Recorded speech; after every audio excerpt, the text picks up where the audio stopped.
Hello guys, welcome back to another episode of Fourster Scaries. This is the third episode. Anyways, before this video starts, I just want to point out that since 6.3 KineMaster is not compatible with Chromebooks, I'm going to be making this on my cloud mobile phone.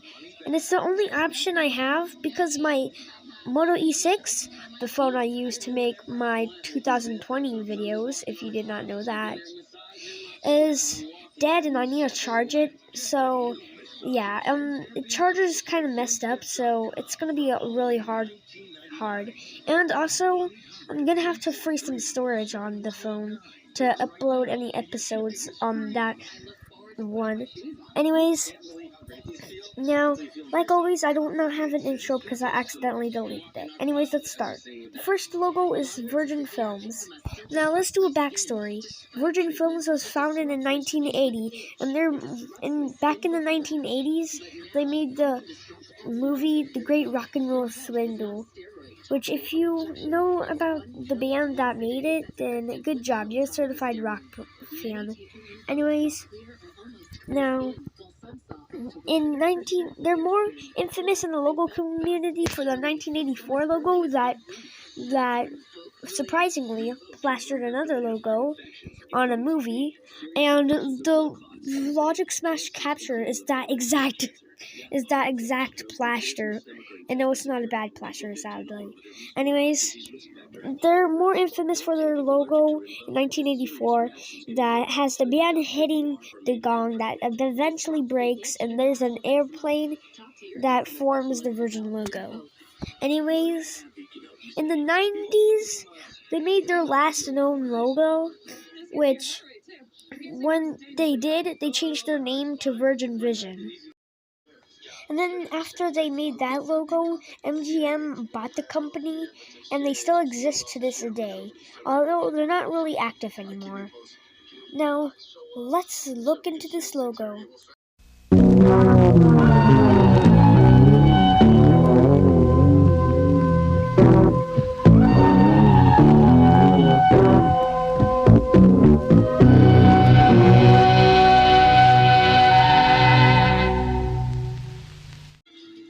Alright, now time to talk about this logo. Now, it's just a really scary logo in my opinion.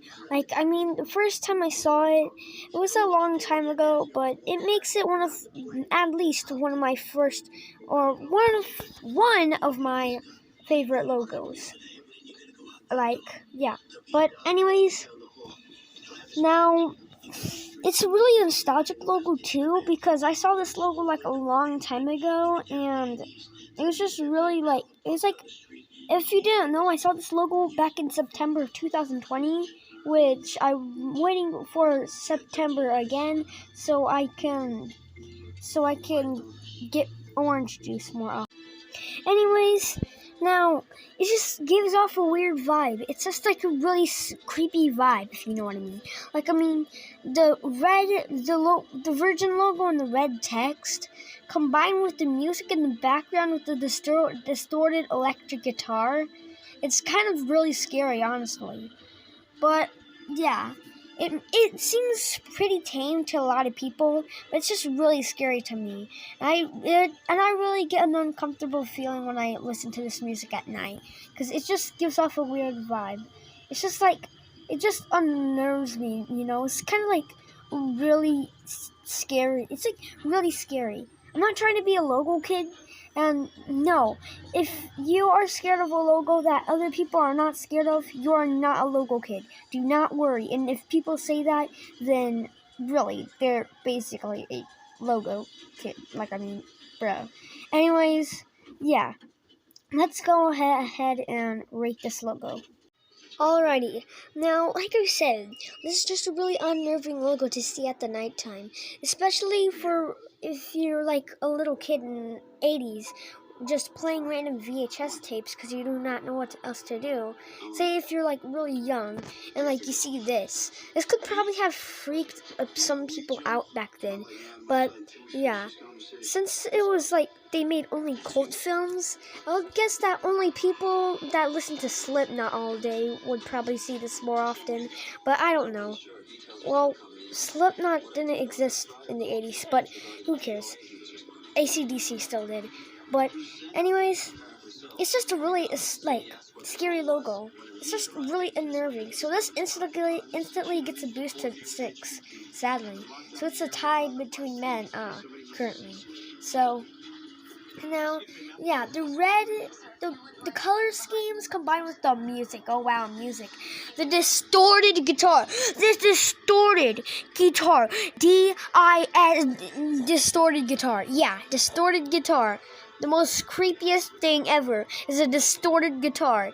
You know, if you hear that type of distorted guitar, it is super scary.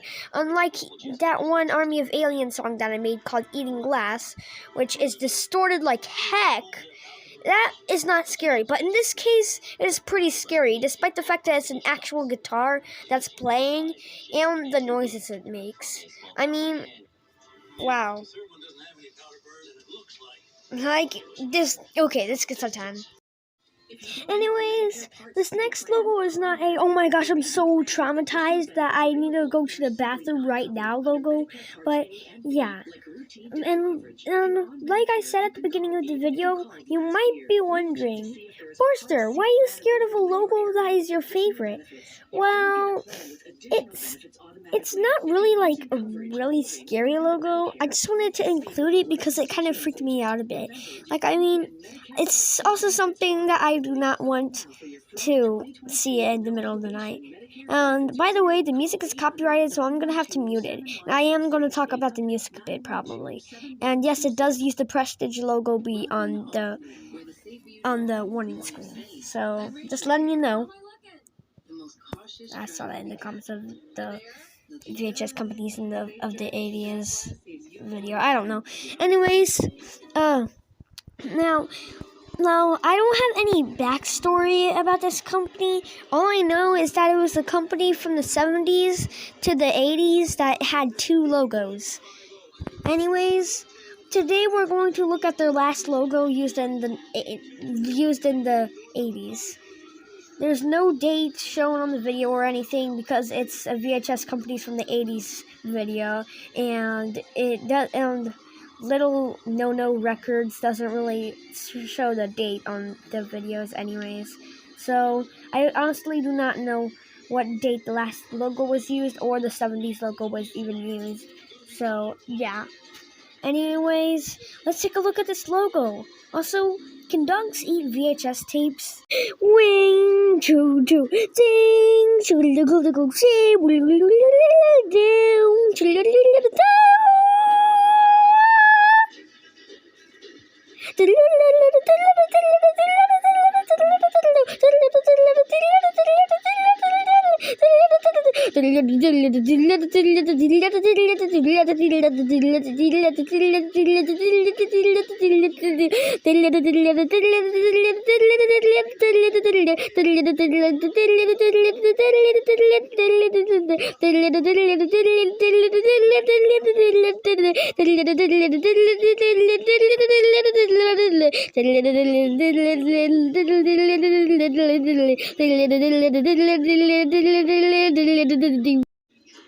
Oh wow, this is a good logo.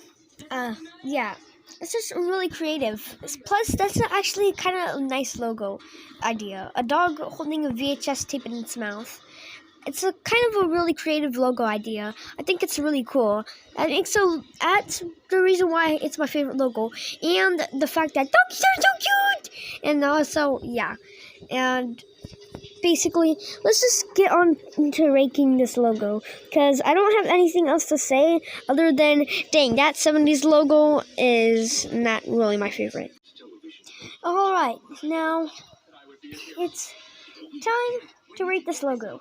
Now, yeah, it kind of gives me the creeps. It's basically only the music that gives me the creeps, but especially that one part at the end where like, it just doesn't feel right at the end. It doesn't feel right. It's just really, it just doesn't have a really good feeling, you know? It's just like, it has a weird feeling, kind of. It's like, if you know what I mean. Like, it has like this strange feeling or something that, like, when you combine the music and the animation of the dog and logo going off screen, it just feels weird. So it kind of just boosts this logo up to 3. So yeah, it's kind of a tie between low and meh. But yeah, the design of the dog is okay. The only reason I'm just going to give this some good points because of how goodly the dog is drawn, so this will get a 6. Anyways, that's its official rating. A 6. A tie between meh and ah. Anyways, that's it for this episode. Thanks for watching this episode. It took me a really long time to be able to create this episode because of 6.3 being discontinued on Chromebook, the device that nowadays I usually make videos on KineMaster. Anyways, I hope you enjoyed making this video. I just really enjoyed making this video. Also, I'll get the old version of KineMaster soon, so I could get rid of that ugly new watermark. Yeah. Anyways, yeah, it took me a while to make the new episode because I had to email KineMaster and stuff, and yeah. So it kind of went through a lot making this episode. So yeah. Thanks. And before I officially end this episode, I just want to say, check out Army of Aliens' new EP. It's called Kids Drawing. It's available on SoundCloud and BandLab. It's a metal album, so please, it is my first time making an EP and making these type of music, so please do not hate on me for the music. It's one of my first times, so yeah. I really enjoy you watching this episode, and I'll see you later, and make sure to keep drinking orange juice. Yeah! Yo, yeah, dog. Dog. Dog. Dog. Dog.